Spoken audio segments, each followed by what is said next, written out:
Friends, welcome to my channel. வாங்க இன்றைக்கி நம்ம என்ன பார்க்க போகிறோம்னா, இந்த குலோப் ஜாம் தான். சாக்லேட் குலோப் ஜாம் எப்படி பண்ணலான்னு பார்க்கலாமா? வாங்க. குலோப் ஜாமுக்குள்ளே இன்னொரு சாக்லேட் வச்சு பண்ணியிருக்கேன்னா, அது எப்படி பண்ணலான்னு உங்களுக்கு இன்றைக்கி செஞ்சு காட்ட போகிறேன். அதுக்கு நான் பிரெட் துண்டுகள் தான் எடுத்திருக்கேன். நமக்கு குலோப் ஜாம் மாவெல்லாம் தேவையில்லை, சாக்லேட்டு கூட தேவையில்லை. இருந்தாலும் சூப்பரான சாக்லேட் குலோப் ஜாம் பண்ண போகிறோம். இந்த ஓரங்களை நல்லா கட் பண்ணிவிட்டு எடுத்துக்கலாம் பாருங்கள். நான் 7 பிரெட் துண்டுகள் எடுத்திருக்கேன். இதை இப்போது சின்ன சின்னதாக பிச்சுட்டு கட் பண்ணி எடுத்துகிட்டு இந்த மாதிரி மிக்ஸி ஜாரில் சேர்த்துட்டு நல்லா பவுடராக திரிச்சிட்டு வந்துடலாம், நல்லா நைஸாக. என்னோடய சேனலில் ரொம்ப நாள் கழித்து இன்றைக்கி தான் பெரிய வீடியோ போட்டிருக்கேன். கண்டிப்பாக எல்லோரும் பாருங்கள், எனக்கு லைக் பண்ணுங்கள், என்னோடய சேனலை சப்ஸ்கிரைப் பண்ணுங்கள் ப்ளீஸ். இப்போது நல்லா திரிச்சிட்டு வந்ததை இந்த மாதிரி ஒரு பாத்திரத்தில் தட்டிக்கோங்க. இது கூட 1 ஸ்பூன் அளவுக்கு பால் பவுடர் சேர்த்துக்கலாம். சேர்த்துட்டு நல்லா மிக்ஸ் பண்ணி கொடுத்துக்கோங்க. இப்போது காய்ச்சி ஆற வச்ச பாலை கொஞ்சம் கொஞ்சமாக சேர்த்து நல்லா மிக்ஸ் பண்ணி கொடுத்துக்கலாம்.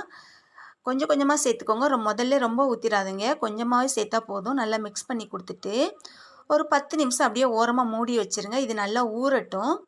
இப்போ இதுக்கு தேவையான சாக்லேட் நம்ம ரெடி பண்ணலாமா, சாக்லேட் பால். இப்போது அதுக்கு நான் ஓரியோ பிஸ்கட் தான் வாங்கியிருக்கேன் பாருங்கள். 10 ரூபா பாக்கெட் 2 எடுத்திருக்கேன்.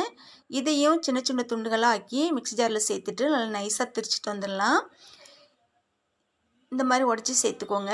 இப்போது திரிச்சிட்டு வந்ததை இன்னொரு பாத்திரத்துக்கு மாற்றிட்டு இது கூடயும் கொஞ்சம் கொஞ்சமாக பால் சேர்த்து நல்லா கட்டி பதத்துக்கு மிக்ஸ் பண்ணிக்கோங்க. இந்த மாதிரி நல்லா கலக்கி கொடுத்துக்கோங்க. இது ரெண்டையுமே இப்போ நம்ம ஓரமாக வச்சுட்டு இப்போ நம்ம சிரப் ரெடி பண்ண போகிறோம். இதுக்கு 1 கப் அளவுக்கு சுகர் எடுத்துருக்கேன். அதே கப்புக்கு 1 கப் அளவு தண்ணி சேர்த்து நல்லா மிக்ஸ் பண்ணி கொடுத்துட்டு சுகர் ரெடி பண்ணலாம். அடுப்பில் வச்சு நல்லா காய்ச்சிக்கோங்க. ஒரு பிசுபிசுப்பு தன்மை வர்ற வரைக்கும் நல்லா காய்ச்சிக்கோங்க. இப்போ இது கூட நான் கொஞ்சமாக குங்குமப்பூ சேர்த்துருக்கேன், கொஞ்சம் ரோஸ் எசன்ஸும் சேர்த்துருக்கேன். அதையும் சேர்த்து நல்லா மிக்ஸ் பண்ணி கொடுத்துட்டு அடுப்பை ஆஃப் பண்ணி வச்சுருங்க. அது ஒரு ஓரமாக இருக்கட்டும். இப்போ நம்ம இந்த சாக்லேட் பாலை கொஞ்சம் கொஞ்சமாக சின்ன சின்னதாக உருட்டிக்கலாம் பாருங்கள். கையில் கொஞ்சம் நெய்யோ எண்ணெயோ தடவிக்கோங்க. இந்த மாதிரி குட்டி குட்டி பாலாக உருட்டி வச்சுக்கோங்க.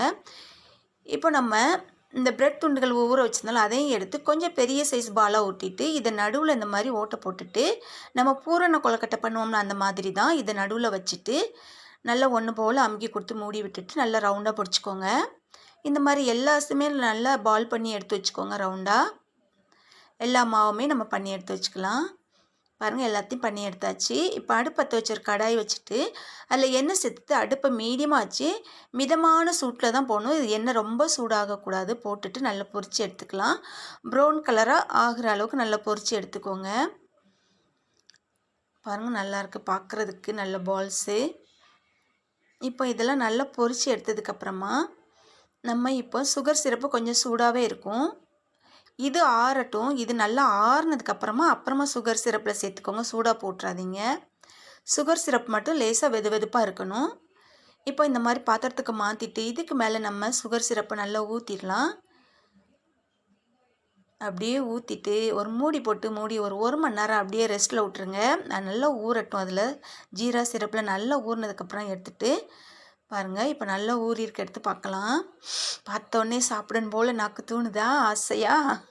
இப்போ இதை கட் பண்ணி காட்டுறேன் பாருங்கள். இந்த மாதிரி நல்லா கட் பண்ணி பாருங்கள். உள்ள சாக்லேட் நல்லா உடையாமல் குலையாமல் அப்படியே நல்லா இருக்குது பார்க்குறதுக்கு. பாருங்கள், 2 பீஸ் உங்களுக்கு வெட்டி காட்டியிருக்கேன். உள்ளுக்க நல்லாவே சாக்லேட் அப்படியே இருக்குது. இந்த பிஸ்கட்டில் நம்ம பண்ண சாக்லேட்டு. இதுக்கு மேலே இந்த சிரப்பை கொஞ்சம் மேலே ஊற்றிட்டு எடுத்து சாப்பிட்டு பாருங்கள். செம்ம எம்மியாக இருந்துச்சு. நீங்களும் ட்ரை பண்ணி பாருங்கள். எப்படி இருந்துச்சுன்னு கமெண்ட் பண்ணுங்கள். சூப்பரான சாக்லேட் குலோப் ஜாம் ரெடி ஆயிடுச்சு. ப்ரெட்டை வச்சு ஈஸியாக செம்மையாக பண்ணியாச்சு. இந்த வீடியோவுக்கு கண்டிப்பாக ஒரு லைக் பண்ணுங்கள். என்னோடய சேனலை சப்ஸ்கிரைப் பண்ணுங்கள். Okay, bye. தேங்க்யூ.